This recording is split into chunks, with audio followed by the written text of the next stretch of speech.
Welcome.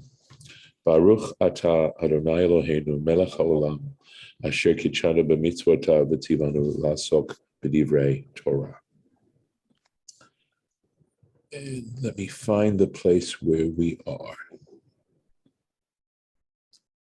So this is where we are essentially in the text, and we are actually starting, you can see right here. They're still discussing, of course, the priestly garments and the ephod, and just finishing up the ephod, and there were things that were suspended from it, and that's what we discussed.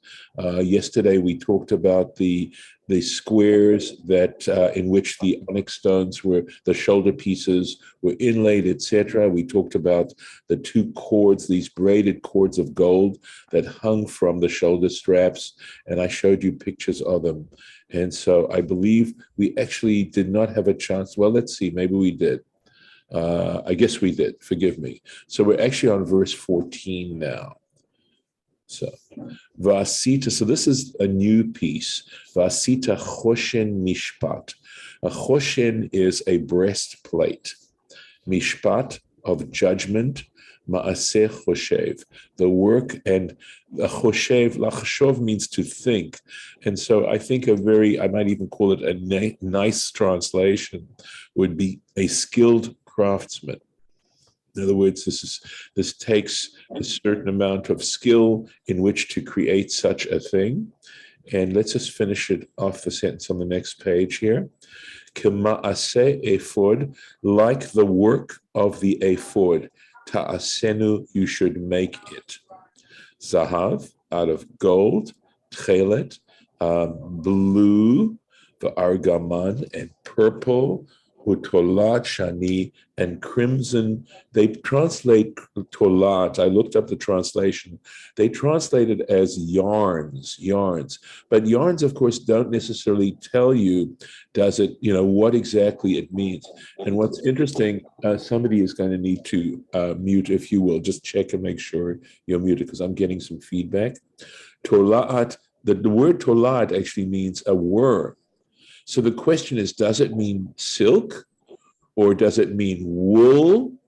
Although the relationship, of course, tolat to wool is interesting, right? I mean, I'm not sure where the connection would be. But that shani means crimson. V'sheish moshzar, sheish is linen. Moshzar would be twisted, and twisted linen.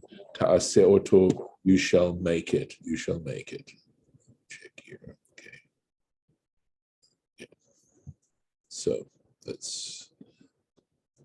let's take a look at the Rashi now. So as you can see, the Torah is giving us some details. Obviously, I don't know that it's enough to actually make it. If that's all you had, that you'd know what to do.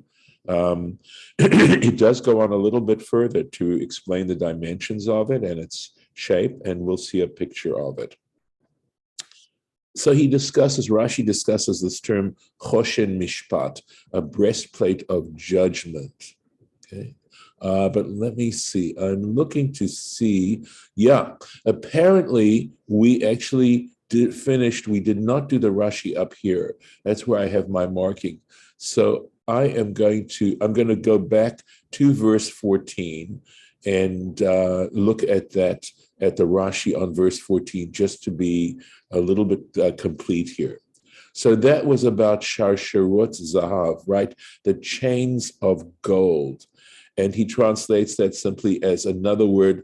The ra and the la, if you think about it, ra and a la come from the same part of the mouth. So another word for this is shalshalaot. And that also means a chain, a link with links. So normally it means that. Migbalot, I said that meant double, but he takes the word migbalot here as lesof gvul hachoshen, meaning for the lesof means the end, the edge. Gvul means a border. In other words, at the border of the choshen, of the breastplate, ta'aseh otam. So he doesn't translate migbalot as doubled. He translates it as placed on the end of the choshen. Ma'aseh avot. He says it should be braided work. Now, the word of very often means thick, but he explains here that the tradition is that they were ma'aseh kliat chutin. In other words, they were made out of braided threads. V'lo ma'aseh nekavim ukfalim. Not made with, a nekev is a hole, kfalim are chains. In other words, it shouldn't be made like a chain, which one might well think if you're talking about a gold chain, you usually think of links and loops. But he's saying, no.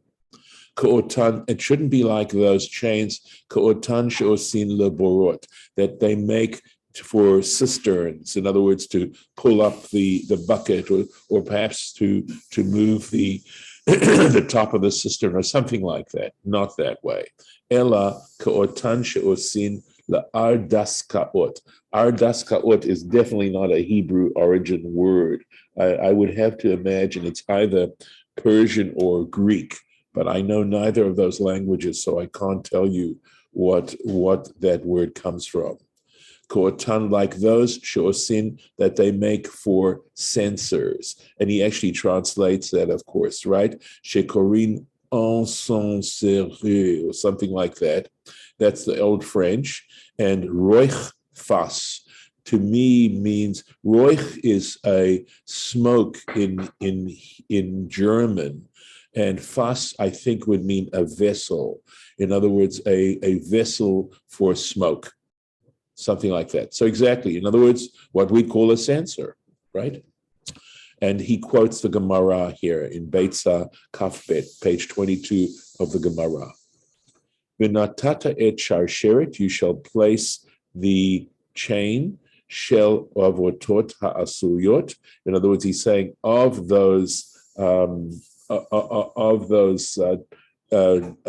braided chains, ha'asuyot ma'aseh avot, which are made in this braided way, al mishpatzot halalu, on these squares. And now he goes on to make a general comment on what we're reading here. Now, the way Rashi is describing it is unlike the picture that we have, and I'll stop the share a second to show you that picture. One moment. I'll see what I can find for you. 1 second here. Okay. Right. Here I have a good picture for you now. Let's see what I can do. Wish it were a little bit more elegant the way I'm doing this, but here we are. Beautiful picture, by the way, of these chains. But look at what he's saying here. So according to the way Rashi's describing it, it sounds as if these chains are attached to this part here. At least that seems to be the meaning of what I'm reading right now. But apparently there's another tradition that talks about this, and when it says al, it could mean al yad, which means next to, and these, of course, are attached in this way. Just an interesting observation here. Okay, I'm going to stop the share and do this. We'll go back to the text. So just to explain how he's describing this. So, and here we go. Please excuse me.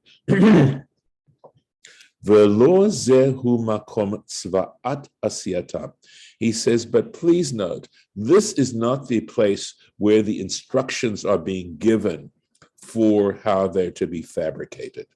Shel sharot, of the chains. This is not the place. He's going to tell you, it's just a description.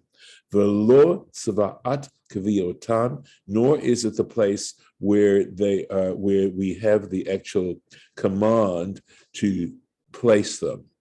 The ein ta'aseh ha'amur kan, and you should not understand the word ta'aseh here, right? You shouldn't understand it.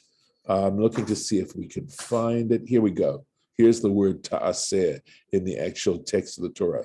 He says, don't understand that word here, which is stated here, lashon sivui. It is not It is not a command. It's not an imperative.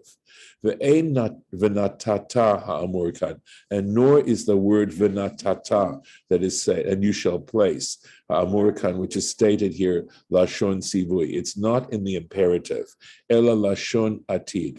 Here we should understand it as the imperfect, simply saying it's what's going to happen. It's just a description of how this is going to work out. Ki beparshat hachoshen. Why? Because in the paragraph dealing with the breastplate itself, choser, it goes back, it repeats, umatsu, I think this is umitzvato, al asiyatan, and there is the actual command regarding their fabrication, for al kviutan, and where they need to be placed. V'lo nichtav kan. So the question, of course, is now big. So why are we writing it here? So Rashi's going to try and answer that question.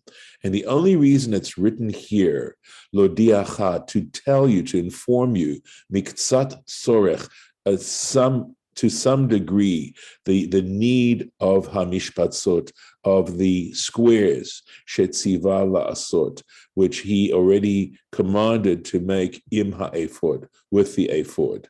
So above, right, that we started that off by discussing these squares that they were using for the setting of the onyx stones. The katav lacha zot, and he wrote for you this, lomar lacha, to tell you, to inform you, hamishpatzot halalu, that these mishpatzot, these squares, yuzkaku lacha, are going to be required. You're going to need them. When you create the chains, and migbalot, remember, he translates as on the edge, right? Maybe supporting chains, perhaps. Al hachoshen, on the choshen, on the breastplate.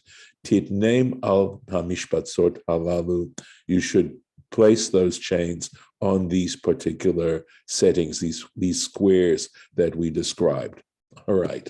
So much for that. Going in now to here. So the next verse 15, described this breastplate of judgment, right? So why do we call it breastplate of judgment? And here Rashi tells you what this comes to atone for. Remember, I mentioned how each garment mentioned here that the high priest wore came as a sign of atonement of some kind. And shemechaper means it atones. So Yom Kippur is spelled Kaf Pei Vav Resh, right? The Day of Atonement. Shemechaper, this is the verb. It atones al kilkul hadin, regarding perversion of judgment. So that's what this comes to atone for. And when you say it atones for it, my sense is that it's making us aware that the idea is that we should be very aware of the particular sins that the high priest, that all these garments come to atone for, and recognize them. I don't know if the correct term would be cardinal sins as opposed to venial sins. In other words, not that we have necessarily this kind of concept within Judaism, but certainly the kinds of perversions or perverse behavior that human beings are very capable of doing and perhaps are tempted to do, and to recognize that we need to pay attention to these things. And it's not an automatic, I don't think it's an automatic repentance, but what it's saying is that there's a level of, in being aware of these things, and it at least is a beginning of trying to correct these things, right? The very first thing you do if you're addicted is to admit that you're an addict, that you're addicted. You can't go anywhere further. And in a sense, these particular garments would make the high priest, and certainly, and as a high priest, he has to be aware of these things. We recognize that we're actually, shocked when we find out that people who are supposed to have positions of religious authority are acting in perverse ways. There's a special brand of disgust and horror and shock at that kind of thing. So I'm just trying to meditate a little bit and to reflect a little bit on the significance of why the high priest is dressed in these particular ways. Davar acher, another explanation. Mishpat, okay, the reason why it's called mishpat, of judgment, is in the sense that is shemivar erer, that it clarifies, dvarav, it clarifies its words, v'haftachato emet, and whatever it predicts, whatever it promises, literally is the truth. And here is the French word, okay, it looks like derisement, or something like that. And ois führen means to execute in German, ausführen. So I'm not sure if the Yiddish has a little bit of a different denotation, but that was the best I could do under the circumstances. So essentially it's saying that whatever it's going to tell us is going to be accurate. And then he goes on to explain, Shahamishpat Meshamesh Shalosh Lishonot. He says there are three ways to understand judgment, that this word mishpat incorporates three levels of understanding. It can understand, when we talk about judgment, it can refer to divrei ta'anot ba'alei hadin, meaning the words divrei. Ta'anot would be the pleas or the arguments, ba'alei hadin would be the litigants. In other words, that's part of what goes into a judgment, is the claims of those involved in litigating the case. Another one, ugmar, it can also refer to gemar hadin, which would be the sentence, or the conclusion of the judgment. The onesh hadin, and here it refers to the actual execution of punishment. Im onesh mita, whether that punishment, the sentence has to be death, mita, if it's capital. Im onesh makot, or it is stripes, meaning being beaten.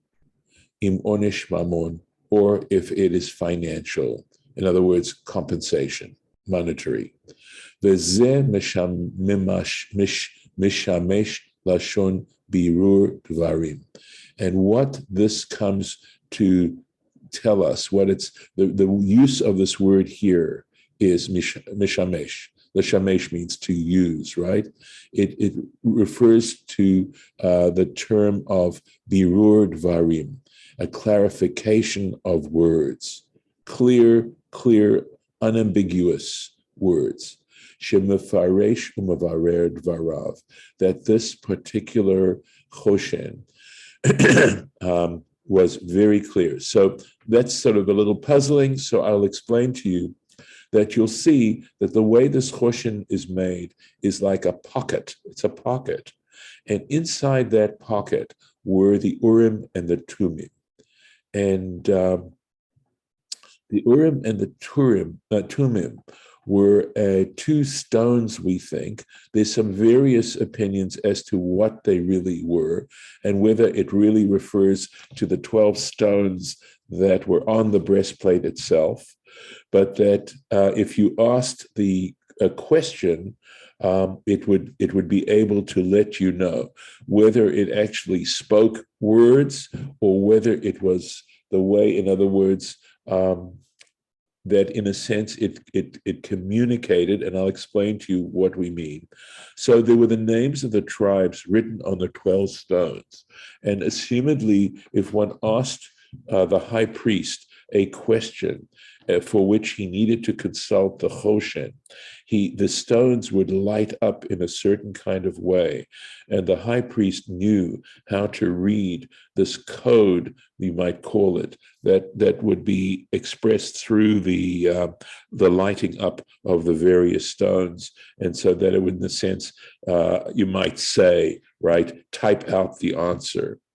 So that's at least one theory. There's another theory that says the Urim and the Tumim were stones themselves. They were separate and placed in the pocket of the Choshen. So just continuing on a little bit, K'ma'aseh ephod, like the work of the ephod, and he explains Ma'aseh choshev. In other words, it is done by a skilled craftsman, or michameshet minim, and made also out of these 5 different strands, fibers, etc. But minim would be types, kinds. And what I'm going to do is show you a picture of that again. Let me do that. Let's see if this does it for me. Okay. Right. So let's take a look at that again. So there we are. This is it. This is the Choshen. And you see the 12 stones now. And they're described in the Torah. And again, they're encircled in this way. So we have some idea. Stop that. Go back. I'll go back to the original for a moment. We'll go to the next sentence.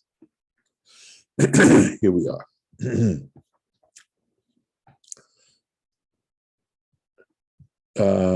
Ravua yiyeh, it should be square, kaful, folded over, zeret or ko, a handbreadth its length, vezeret rochvo, and a hand length its width.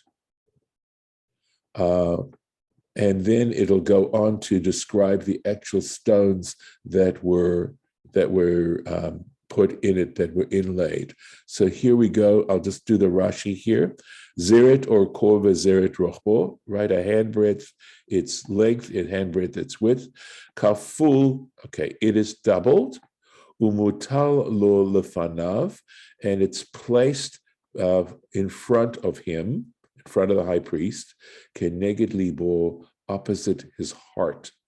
Shneimar, as it states in the text, Vahayu al lev Aharon, and they should be placed over Aaron's heart.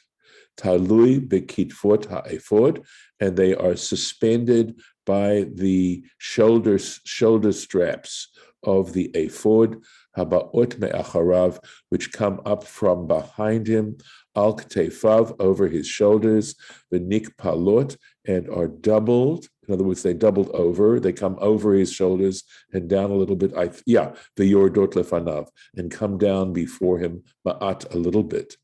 V'hachoshin talui bahim, the breastplate is suspended on them, through them, b'shar sharot, through those chains, the tabaot, and the rings, kamo shemufurash ba'inyan, as will be explained in the matter. Let me see what I can do here to show you what we're talking about. Here we are.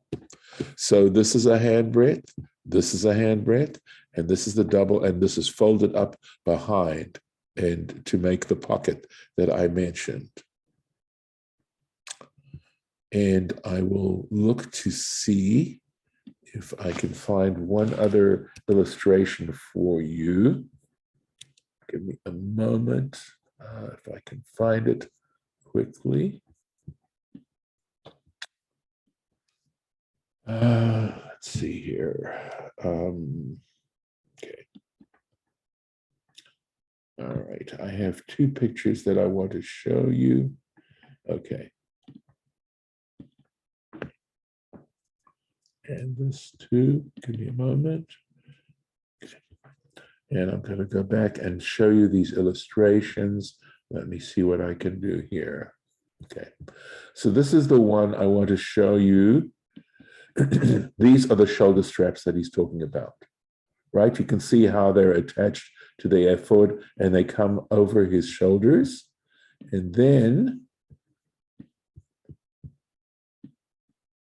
they come over the top. Now you can see how they come over the top and are attached to the breastplate, right there to the choshen, what he's describing.